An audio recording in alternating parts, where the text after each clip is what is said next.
This is roughly the agenda that I had in mind for today's webinar. Just to shortly show that how you can how to install and activate the ProdLib application and the BuildUp solution. How to use it as a standalone application to browse between different materials and products what we have there in the available. Then jumping to AutoCAD part, so how to use the content in AutoCAD or other CAD environments. Then we'll jump to Revit part, where it has some small tweaks there in Revit, that how to also manage those materials in the Revit side. If you have any questions at any point of time, I think we have a quite flexible timetable. I will not spend an hour talking about this one. So please feel free to type any questions or comments you have in mind if there's something that is troubling you. So let's get going. About ProdLib and how to get access to it. Basically, what ProdLib is it's an environment or platform where you can find and download and use content from many different manufacturers. Typically, there's some kind of CAD or BIM content.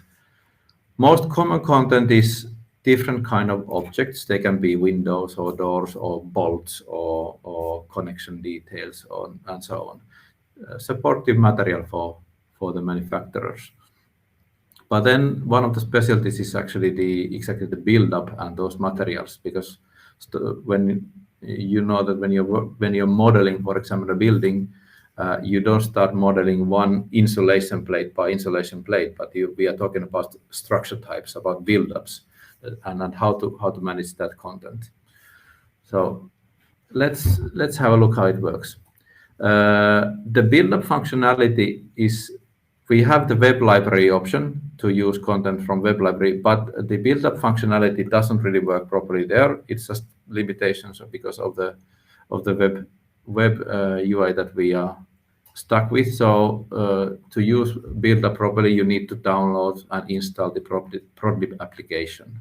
And you can find it from our web pages, prodlib.com, and then you go to download ProdLib, and then you have the option of downloading for the Windows. We have the Mac version as well, but that's mainly for just to manage the ArchiCAD objects and ArchiCAD content. So we'll use this Windows version of the application. The application is free of charge. It doesn't cost you anything, but you do need to register the account as a ProdLib user. But that's it. We will spam you one email of welcome and please use the content. But after that, of course, you can decline of any newsletters as normally. But we try to give you useful news about new updates, new libraries, new content, what is coming there, maybe fixes and so on. So maybe there's some useful information as well.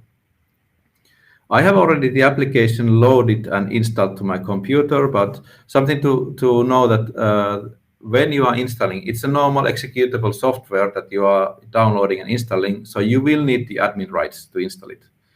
That is required. So if you don't have the admin rights, you need to discuss with your IT, or if you need any help with the installation and so on, please contact us and we'll try to help the best we can to get it working.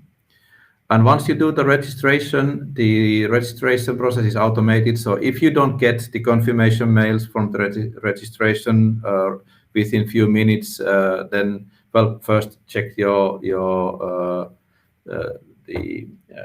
spam folder of the email. It might be there, or then if you don't get it still, please contact us again to activate the user account.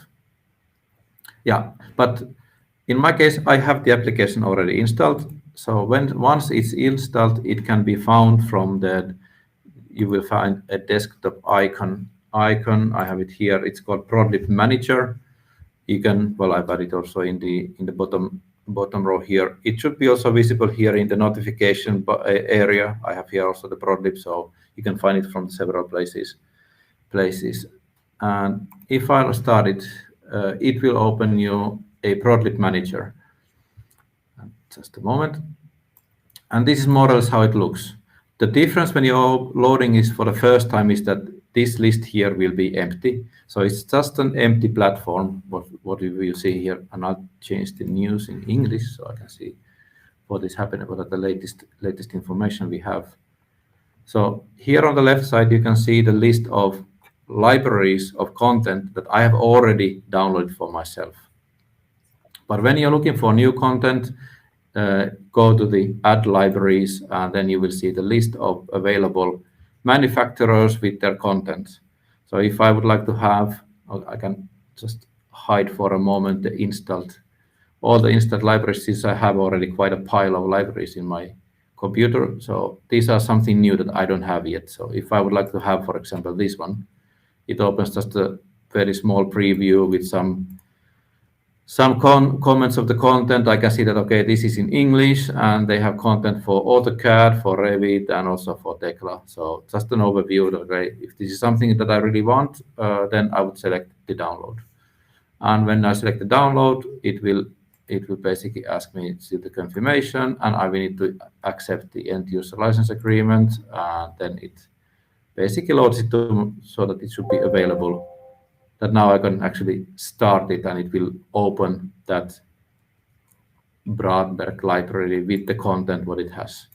So these are different kind of transit products what they have. Not build-ups, but the principle for managing the library or build-ups is exactly the same. Find what you need and then load it to be usable. You can also use different kind of filters or groupings if I want to find floor, let's say, okay, not furniture, but there's wall products. So, and I have also the language selection. So some of the libraries, we have quite a few libraries that are only in Finnish, since we are based and started in Finland, and many of our customers are only working locally, so they only have some content in Finnish. That's why the availability in English is a bit more limited.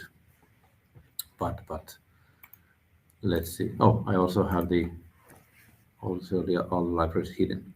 But yes, so load the content what you're looking for, and so then it will be available. Some things to help the usage is that when you are loading, like in my case, I have I don't know, have 30, 40 different kind of libraries, different kind of contents, from kitchens to bolts to anchors to furniture and so on. When you have more of that content, it can be easier to group the content. So for example, if I just go a bit higher. So I have my favorite library. Then I have build-ups that I basically listed for today's purposes. I have also balconies and glazing, some product groups here. So these are tabs that are also visible inside Revit and AutoCAD when I use the content.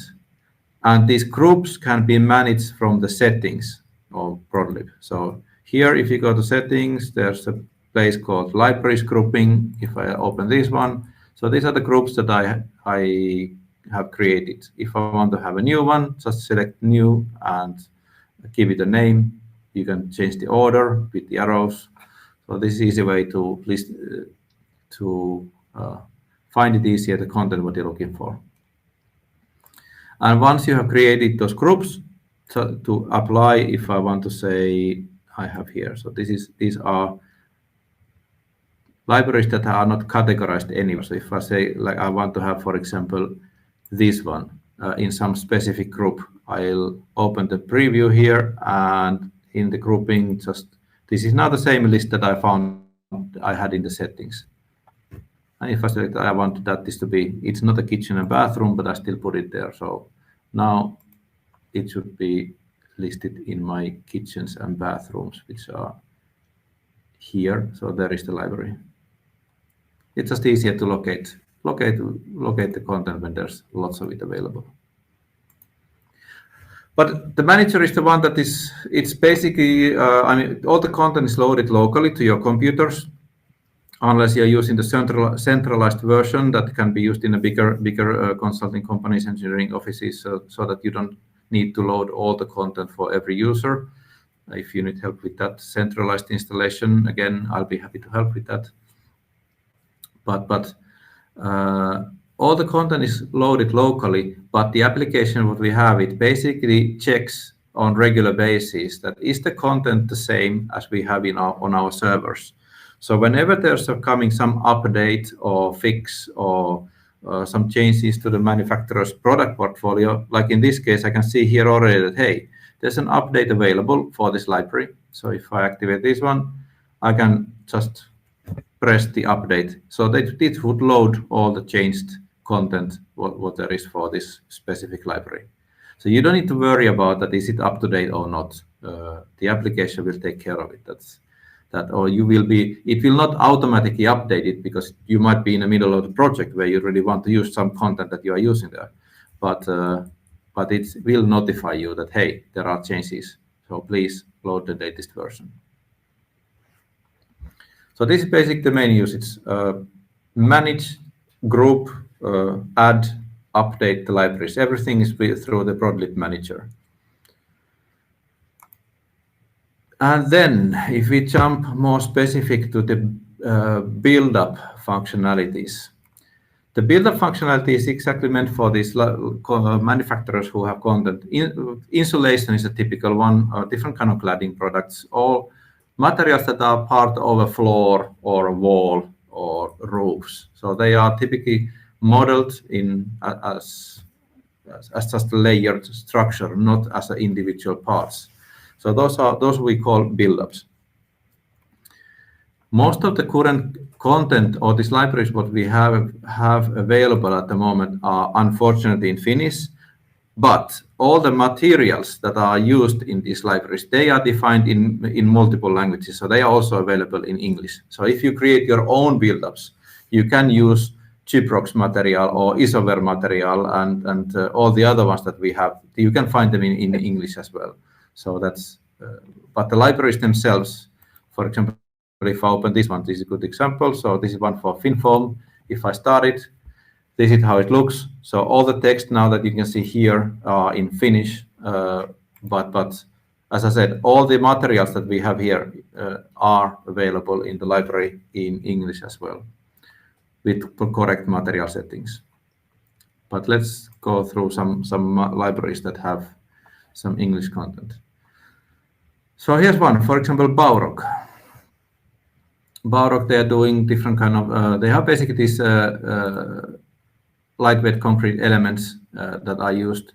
They are available in our library as individual components, so it's possible to find the individual blocks and the CAD files. So this is basically the CAD blocks of these ones, but they are also defined as wall structures. So if I see, for example, exterior walls with insulation, so there's some options here that I can use. So there's, for example, with the plastering. And if I go deeper, so this is basically the view of the wall, and these are the layers that are defined. If I click on any of these layers, you can see that it gets activated at the same time there. And all the layer-specific properties are also visible here. So if I see, for example, any of the materials, so this is the plaster materials that is activated. So you can see the specific properties here. This wall type there's a PDF version of it available. So if I click on this one, it will open the default view of that this build-up from in a PDF viewer. I'm using the Acrobat, but it doesn't matter which one you're using. It's just what is defined as a default PDF viewer in Windows settings. So it will open it there. On top of these existing library content, for example, let's say, I'll just pick one of these ones. Let me see. Just a moment. I want to see something else. Well, let's go here. I'll take something with this is fine. This is with the tiling layer here. So let's say that my wall structure in the project that I need, it's almost like this one. So this is very close, but I want to have a bigger ventilation gap or bit different tile. I actually have a tile of 130 millimeters wide, not a standard tile. So I can actually use this one and modify this. So I can take this for configuring. So if I select the configure, this is my modified wall. And now I can basically edit any of the layers, its properties and its the thicknesses. So now, for example, the ventilation layer, I want to edit it. So this opens the material database what we are using. I have a ventilation layer that is now 40 millimeters. I can leave, and that's good. And then the brick facade, for example, here I want to edit, and I want to use 130 millimeter brick. I could select different material from here. There's lots of different insulation options and so on. And this is the material database that is growing all the time. So there's starting to be already quite a pile, but it's growing. But this view here is updating all the time as I'm modifying it. And now if I create, for example, I can create a PDF view of this one on the fly. And this view is generated based on so there's now the 130 millimeters brick and 40 millimeters ventilation layer. So this was modified on the fly as well, based on the layers that I defined there. If I want to, if this is just a one-time usage, and I just wanted to use this once and that's it. I don't need to save anything. But if I want to save this for further using, then I can save it from here to save, and I can add it to the. Would be my modified wall, so now I could save it there to that list. So then I can pick it tomorrow to another project and use it in that same project. For this PDF, it has some default values here. We can also have additional project information. So there's, for example, this project name. So this I can modify the text that are in the my project designer name and content. Well, that's fine. Now if I create the PDF, it's the same, but here's my details, the notes what I added here. So you can change that one. It's also possible to change the layout what is of the PDF, but this is the default. On the same way, there's another attachment here that is a CAD. So it's a DWG or DXF. So it basically opens in most of the CAD software. And the way that I can use it is that if I have this, well, my default CAD is AutoCAD. If I open an empty drawing, I can have it here side by side. And all the usage so far that I have been using has been I've been using it as a standalone application. So it doesn't require anything so far, any CAD software, any Revit, anything like that. Everything is standalone. Now, of course, if I want to open the CAD file, then I need to have some CAD software. So, and the easy way to add it is I can just drag and drop here, and there's my CAD file. So find from the libraries what you are looking for and simply add it there. HP, they also have some. They have also English content, so yeah. So I can have partition walls. No, I don't want to have. I want to have. Yeah, this is fine. This is just one example. Of course, this could have a different layer, so I could start configuring it, or then I can just drag and drop the CAD file to my existing drawing. So find what you need and then add it. The other option is to create everything from the scratch. When you load the ProdLib application, the BuildUp library will be automatically installed with it, loaded with it. And if I open now the BuildUp itself, so this is actually something that the structure here will be changed within probably, hopefully, within a month or so. We have here some predefined wall structures. These are examples from the Stora Enso product library, what they were sharing about with some typical timber CLT structure types. But we'll modify this one a bit to be a bit more generic, and all the materials will be available still, but we can start building our own bit more generic library where all the materials and the generic libraries as well are available. So I can use these existing ones or create this massive button here. What we have is just create a new build-up. So this is my wall 1. Now this is just an empty sheet where I can add layers. How many layers do I want here? Okay, so this is the start. So the first layer here. So this is the inside. What is the width, the thickness of the layer and the material? So I go to edit, and I want to have here. What do I want to have here? Some generic. No.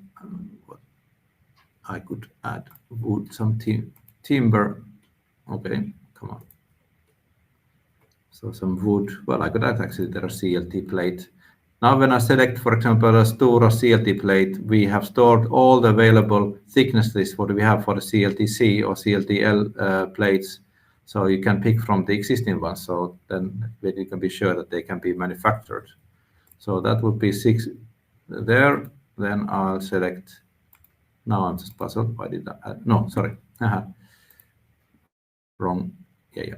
Just cancel. So this was here, the 60 millimeters. And I can see also the properties. The next layer from the inside, this could be insulation. So I can go. There are generic insulations, but then there are manufacturer-specific insulations. So, and I can filter those ones. So I can find brand that I want to see. For example, Baroque.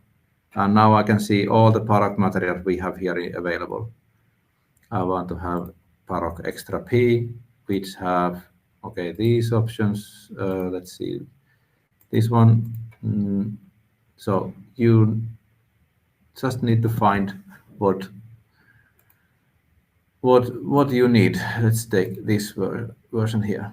It has some default hatches. These can also be overridden from the hatch options what we have here. This is something we are working on so that we can have a bit more improving the hatches so that they are better matching what is needed. But yeah, so now there's the next layer.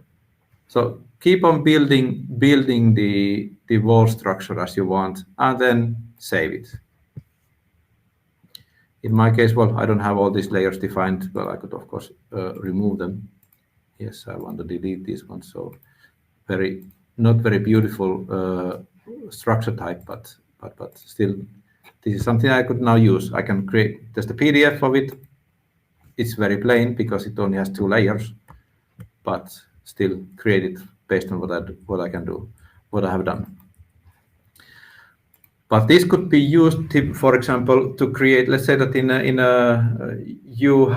typically you have in a different projects, they are quite similar wall types. So basically, you could start building your own library of different walls, different roofs, different floors, and use real materials and store and use it through this our build-up application. So that's basically how finding the correct products what you want and just adding, modifying or using them as they are. And if we have a look a bit at how does it really work, then if I go directly to AutoCAD, with some software we have the plugin gets installed directly inside the software. So now, for example, I have a full AutoCAD license. Unfortunately, in AutoCAD LT, this doesn't work because the LT is limited with functionalities and it's not possible to install there any add-on applications. But if you have a full AutoCAD, when installing the ProdLib application, it also gets installed to AutoCAD. In the recent update, we have brought also this ProdLib panel. So now we have this manufacturer, the libraries grouped, what I have in use also inside the CAD, but they can be also now in this panel view. So now if I just jump to any of the normal basic ribbon palettes, it's easier to manage this content here. And these are again the tabs that I create, those groups that I had defined in the ProdLib manager. So let's go to, I want to have definitely, which one shall I use? Icopal is only in Finnish. Okay, now let's use them this one just to show. So the principle is exactly the same. I'll inside the CAD software. Yeah, I want to have this one, power hard, and this wall type. It's a simple one. Okay, there's 3 layers. There's the surface rendering, plaster and rendering, and again I can either configure or just open the CAD file. So it's basically the same idea as with the drag and drop, but now it's just launches directly an insert, and I can just pick it from here and show the location. Insert, and that's it. Or if I configure the same, giving it a name, and adding layers, modifying layers, and then again just add the DXF file. So basically the principle is identical. Now if we jump to Revit environment, the usage itself is very similar, but there's a couple of additional things. So I'll open an empty, this is a default Autodesk template. There's nothing that I have preloaded here. In Revit, the ProdLib gets also installed to the ribbon. Oh, one thing, I haven't checked that if anybody has asked any questions. If they have, I haven't missed everything. Nope. Okay, so if I jump to the Revit, sorry, I'm used to my 3 screens and it's a bit tricky with this. There goes. Yeah, so this is a default view in a default Autodesk template, and the ProdLib application gets installed here in a ribbon, but in the same way than in AutoCAD, I can use this panel view, so then it's here on the left bar, and the same tabs are visible here, so it's basically the same thing. And the content itself is also working in the same way. So now if let's go to Baroque, see some, I'm using it in English. We have some categories. Also, there's some region selections, for example, in the Baroque library that you can select that this is Swedish content, Lithuanian content, or Finnish content. So there's filtering out some materials based on that one. But now, for example, if I want to go to the walls, I'll look for some. I definitely want to use this one. I go to select. Same thing here. I can see material layer specific information. So this is Baroque Extra. These are the properties. This layer here is Baroque Cortex, again with the properties. I could configure it in the same way as in the CAD or in the standalone, or then I can just start adding a wall in Revit. So what this does is that it actually starts the Revit's own wall command. So it's a normal. It creates this wall on the fly here to the project. It also creates materials that are used in this wall type, and now I can just start adding it as any wall. So it's a normal native Revit wall. If I see it in a 3D view, I can see it in the project. Still, the name is there. If I start going a bit deeper, I can see that it has the name is there,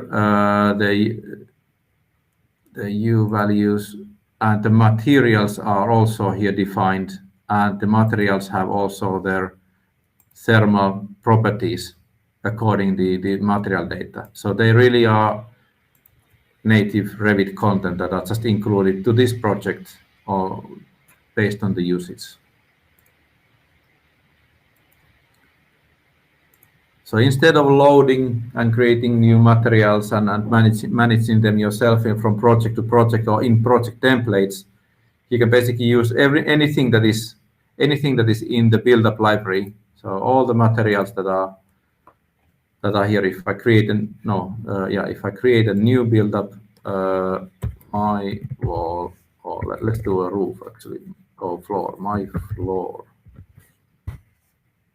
Okay, I want to do a floor. So now I add here layers. There's, if I open a bit this,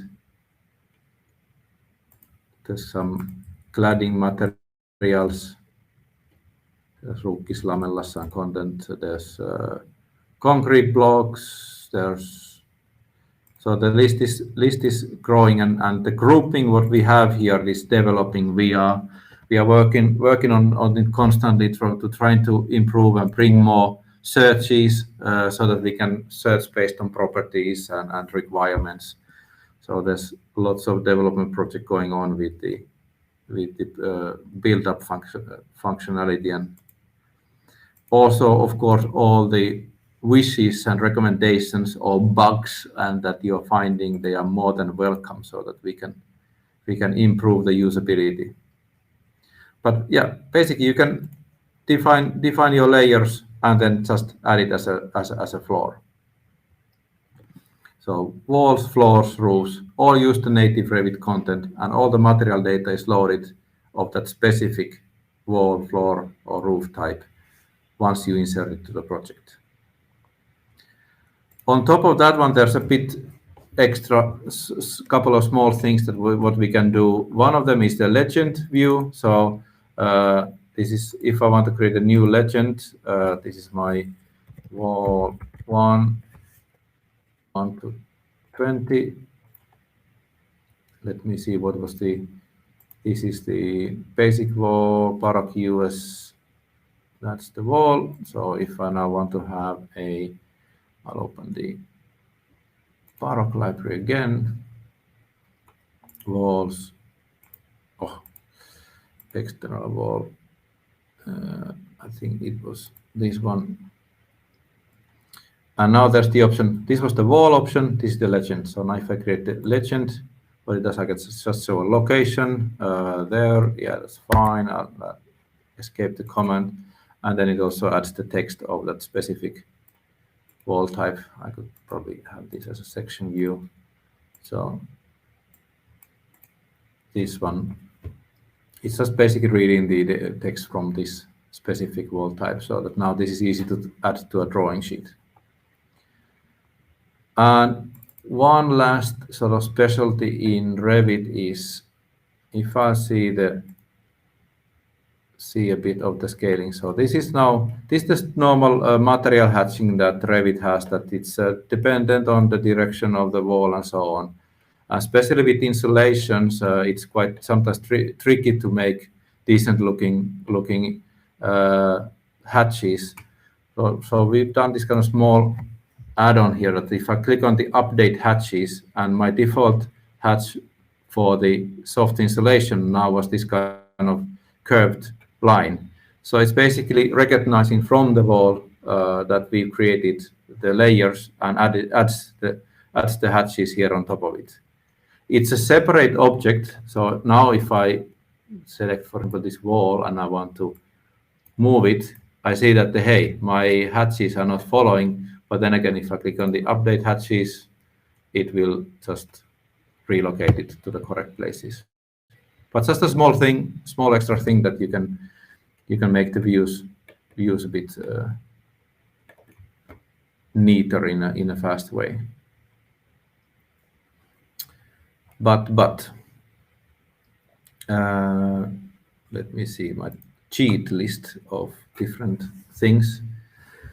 So we had a bit of a look of how to manage the libraries and how to load them, how to group them. So that was the manager part, using in AutoCAD or in a standalone, and then now you use it in Revit with the spelling mistakes. I have the next part here is questions. Do you have any questions? Something that you want to see or anything specific that you would like to know? As I said, these are now the libraries and the material manufacturers we have currently available. even though the user interface of several of these one is only in Finnish, but all the material data is available in English. So when you use the build-up functionalities, they are in the library. And there's a couple of more that we are working on as we speak. So yes, we have a question. Do these elements increase file size in a bigger way in comparison to work created in Revit manually with available material library? No, it's a normal Revit family and normal material definition. Basically, we just write that information through the Revit's API to the project itself. So it doesn't make it any bigger. It's a normal native basic Revit material what there is. The sort of the point is that we can now, instead of managing it software specifically, we can use the same material data in several different environments. And I think that's the sort of potential in the build-up functionality that helps us and also helps our customers so that they can share up-to-date material data to all the designers. My colleague here, Essi, said that, okay, you can also present questions in Swedish. I have my colleague Niklas there waiting for that. If somebody have some specific questions in Swedish, can be also presented.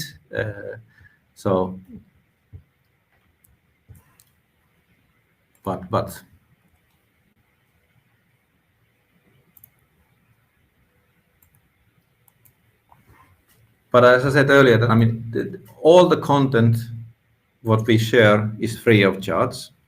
It's available for all you need to do is just download the application. You can use it in AutoCAD, in Revit.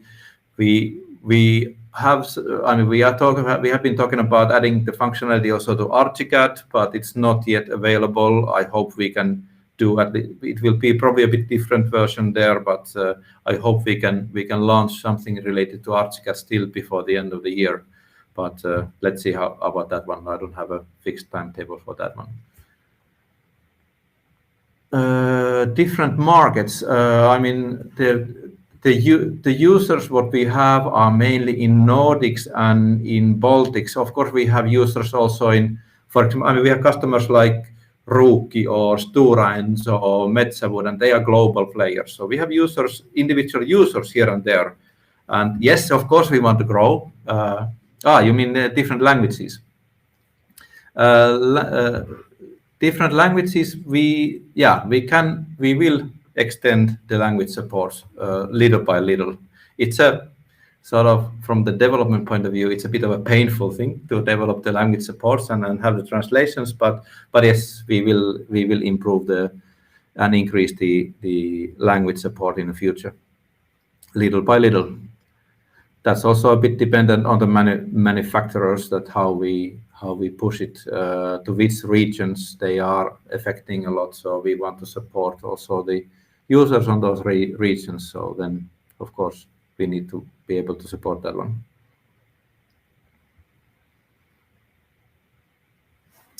Anything else you have in mind?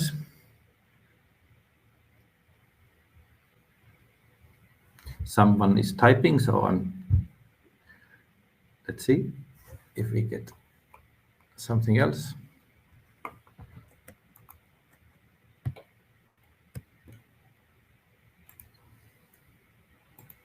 Something that we are working on also with the build-up.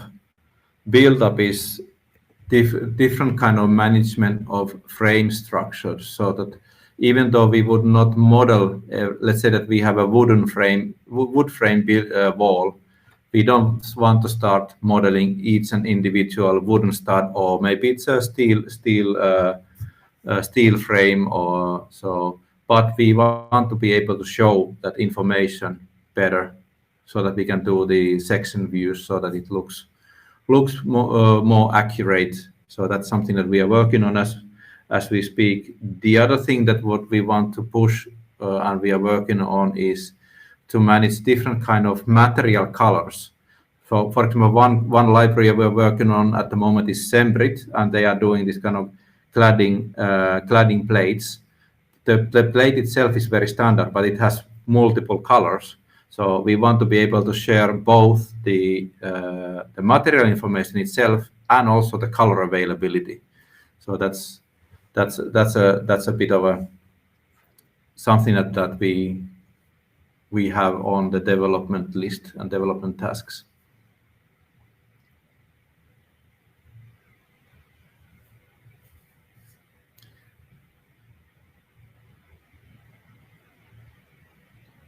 Someone is still typing, so I'll wait a bit if there's coming something up. Yeah, vertical section, and yes, I can do a vertical section. So the vertical section, if I create view, I mean, if I see now the view here in the plan view, so it looks like this one. And now if I do a section view,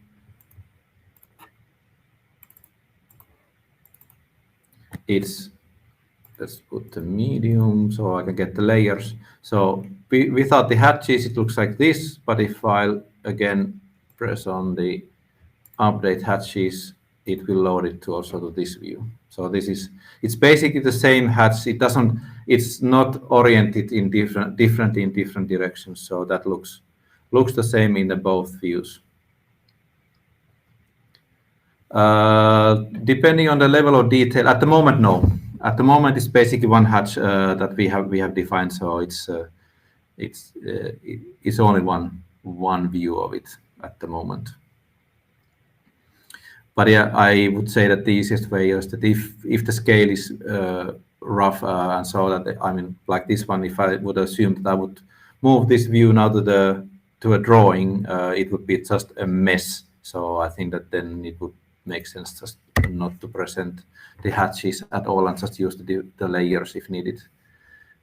But yeah, there's room for improvement there as well. The realistic view of that wall, that's dependent actually on the hatch pattern that's defined, and I have no idea how it is with this material, but we'll see it on the fly. So this is okay. So this is now just the what did I select?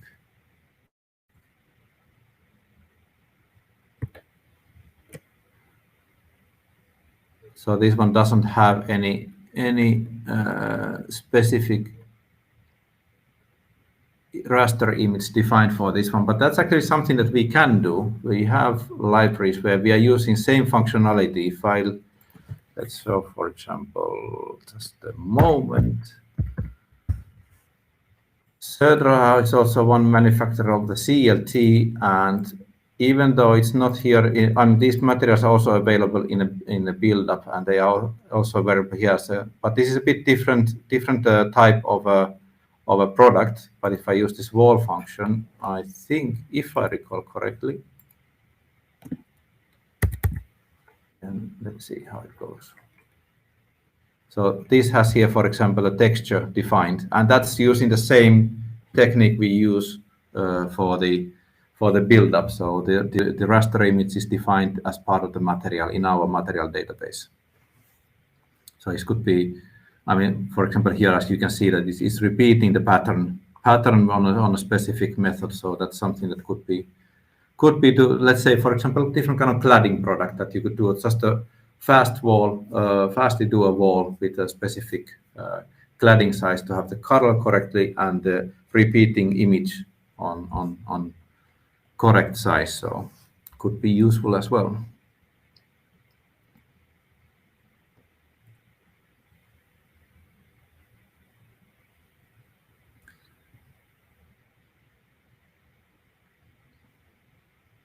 Still coming a few comments or some comments.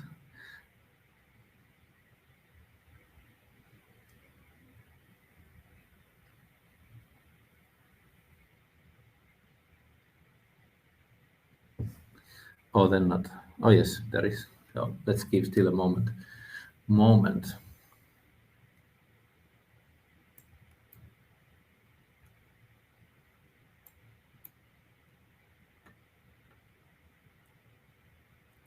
I'll share my contact information meanwhile. So this is.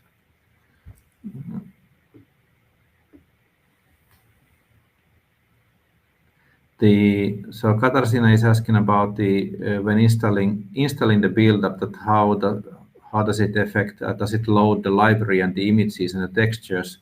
It does load them to your computer, but it does not load them to the project itself. So all the content is loaded to the user's public folders. I can even show where it is.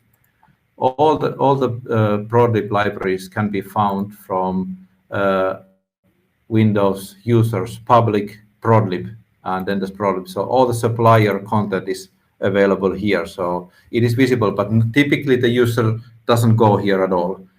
But it doesn't make the projects any larger. So only the necessary or selected materials and the material images are loaded to that specific project when it's loaded to that one. So for example, if Södra would have different kind of materials and textures with different products, they would not be loaded here, only if they are used in some of these wall or floor types. So that helps that we actually have done a project with one paint manufacturer where we are, I can even show it because I think that's in notes. Let's see, this one has it in, if I recall it in English as well. But here's the possibility to select, okay, I want to have this color, and then I can use paint. So this is using the sort of the old way what we had to manage these ones. So now it basically loaded while I insert, even though I just wanted to have one color or one paint, it loaded the whole Technos material library to my project. And now if I open the materials, it gets actually really slow. So this is the old way how we manage this one. But with the BuildUp, we can only manage that we load only that one specific material to the project. So it's on demand in that sense. So, and that keeps it much lighter, the material library of the project. So I think that's the way where we want to share in the future also all the other content, that we have that material and that color available in our material library, because the management is easier, and then also loading it to the project stays lighter.